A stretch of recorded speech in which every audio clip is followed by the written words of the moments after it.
Hey everybody, what is going on? It is Dunbar Snack Bar here with MLB 13 The Show, and we have got Kevin Millar's Road to the Show coming your way right here. So we're facing the Los Angeles Dodgers, and I would not be surprised if this is a preview for the World Series. The Red Sox are rocking it. The Dodgers are rocking it. But we've still got plenty of season ahead of us, so I don't want to say that this is a preview of the World Series, but it's pretty likely that this could end up that way. So, anyway, last game was a loss for Kevin Millar. It was his first of the season, so I really feel like I need to bounce back in this one. I really need to crush the Dodgers. So, we'll see what ends up happening. I am going to go ahead and leave up the next pitch that I get to a vote. So, I commented on 3 pitches, or I wrote comments for 3 pitches. I did the 12-6 curve, the cutter, and a 2-seam fastball.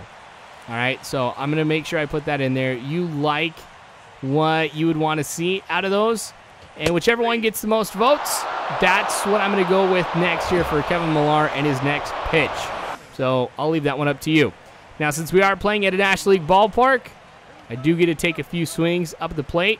Now, with Kevin Millar's batting, I haven't worked on that at all. So my contact is 0. My power is 0. So Kevin Millar, I know, played first base for the Red Sox, and he had a pretty decent bat. But since I'm not working with that at all as a pitcher, yeah, he's going to be terrible today. And I'm not even going to show every single at-bat because it gets bad.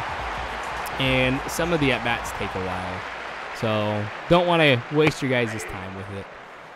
So, yeah, so go ahead and vote on the pitch. Also, I'm thinking about starting up a second channel. Again, thinking about it. And it's not like it's going to be actually tied to this at all, because it wouldn't be like Dunbar Snack Bar second channel or anything. It would be something completely different. Because I know a lot of commentators, they'll make a second channel for like vlogs or, you know, just off-the-wall type of stuff. Well, I don't think I really have too much to be able to give input on in like a vlog. Be like, hey, this is what happened to me today. I don't think you guys really care what happened. And I don't live an exciting life. So it's not like I'd have anything cool to really say with every single video. What I was thinking of doing was something that I've always wanted to do. Like when I was really little, my brother and I, we used to take a tape player and we'd make our own little radio shows. And we would like do news stuff. It was actually a lot of fun. And wow, now that I think about it, that was like the first time I ever did anything like this, like with commentary. It was just a tape recorder and we just went at it and it was a lot of fun. Huh. Well, I guess I think I know why I enjoy commentating. It's like when I was a kid. But anyway, what the channel would actually be like a news one almost, but it would have a specific subject to it. You guys know that I like military history. I have for some time and everything. And I've never been a fan of military history because I love war. That's not it. In fact, I despise war and everything. But I think that the sacrifices that people make are something that need to be remembered. And the things that take place in war are the reflection of what is best and worst of humanity. So it's good for social analysis, I think, to understand war and military history. So the channel that I would make would kind of be reporting, in a way, on... Wow, I just like threw it right at his face. We're like 6 inches apart. But the channel would be for like reporting on what's going on with different military conflicts around the world. Because if people are dying in different places across the world, I think it's important that everybody knows and understands why these people are dying and why they are fighting. So that would be the channel that I would end up making. And I don't think it's going to be too tough for me to do, because the articles and things that I would put together to be able to discuss, I mean, it would have actually a script to it, as opposed to this, which used to have a script, and now it's just, hey, me sitting in front of a mic because I've gotten so comfortable with this. It wouldn't take too long. I mean, if I did just a few videos a day and talked about 3 minutes per video, I mean, that wouldn't be bad at all. I just have to go ahead and get some footage and things like that to start it off here. So that way there's something going on in the background while on YouTube. I don't know. I was kind of thinking about that and, you know, maybe reference it every now and then in one of the videos here on this channel. I don't know. Just something I had thought about doing. I mean, part of the reason I was thinking about doing it too is just as a second source of revenue here from YouTube. Because I had the website that I was doing, and I've made a whopping $2.70 off of that. So I don't think I'm necessarily going to be going with the website. Plus, it actually takes a lot longer for me to be able to write stuff than it would be for me to kind of like speak it here. And when I mean like write stuff, I mean like putting it in the proper format, proofreading it. I've always struggled with like punctuation and stuff. Like, I mean, obviously I know where periods, exclamation points, and question marks go, but you know, commas and stuff like that I struggle with that.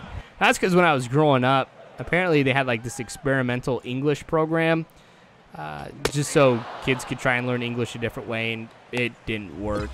So I will have to suffer through that my entire life. So writing's not my forte, but speaking is. So I write a lot like I talk, which can be a good thing depending on what you're doing, but it can also be very, very bad. So I don't know. Just kind of thinking about it. If you guys want to weigh in on something like that, definitely comment below and tell me. So I was kind of disappointed too with something else today. So like I tweeted out lines from Neverending Story, and I got like no responses from anybody. It made me sad.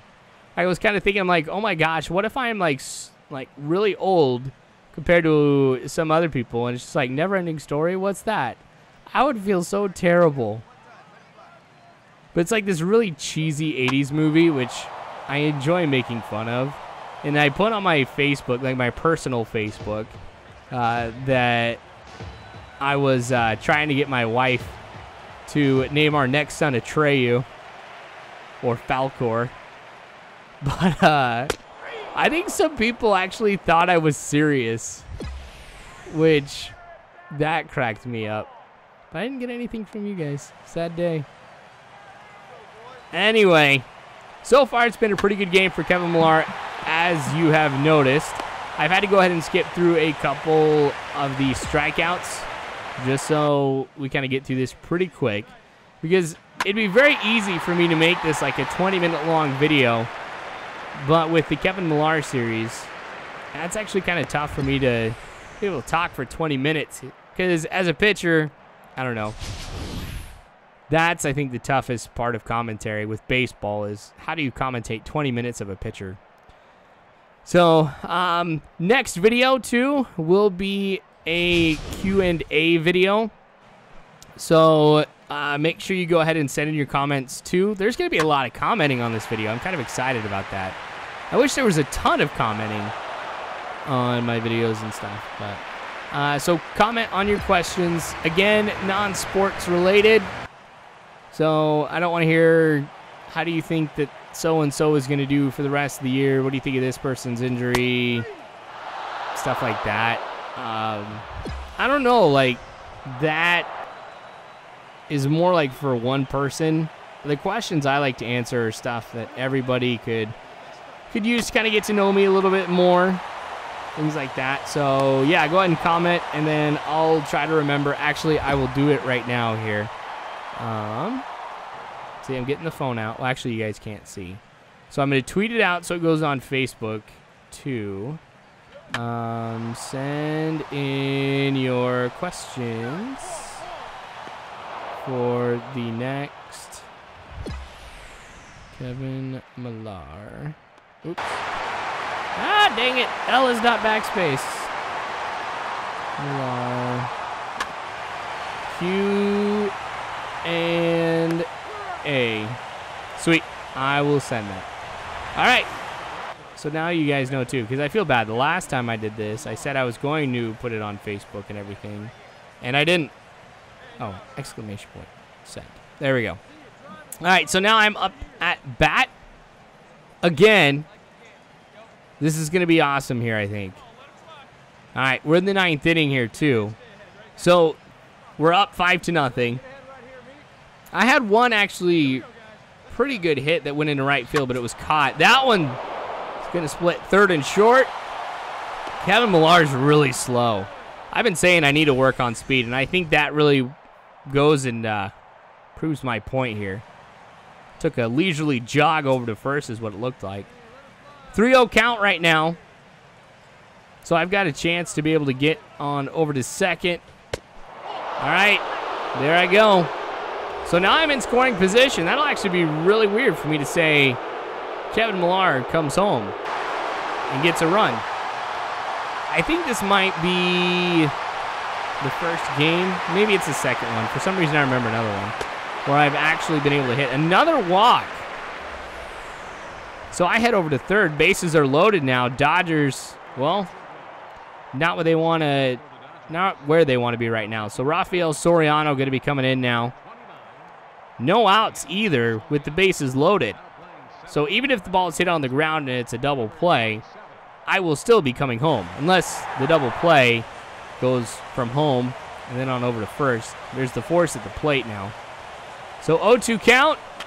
This one hit on over to short, it looked like, but I slide and I am safe at home.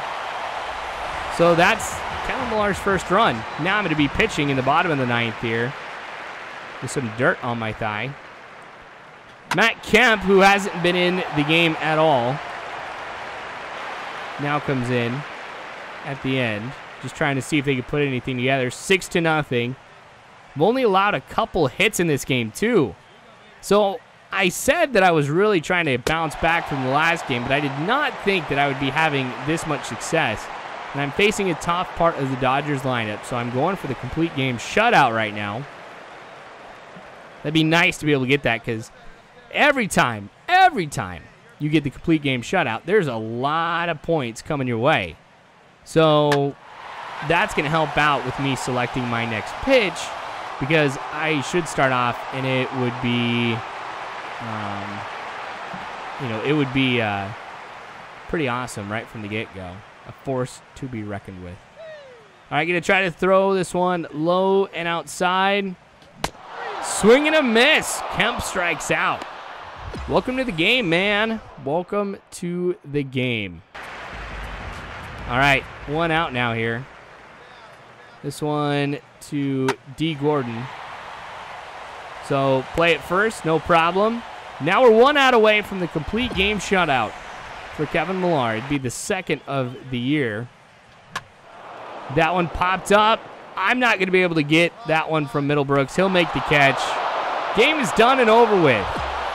So a great game for Kevin Millar right here. This was awesome. Like I said, there's going to be a lot of comments here on this video, so make sure you go ahead and send that, or send any questions that you have, what you think about me starting up a second channel, and then also thumbs up the pitches that you would want to see.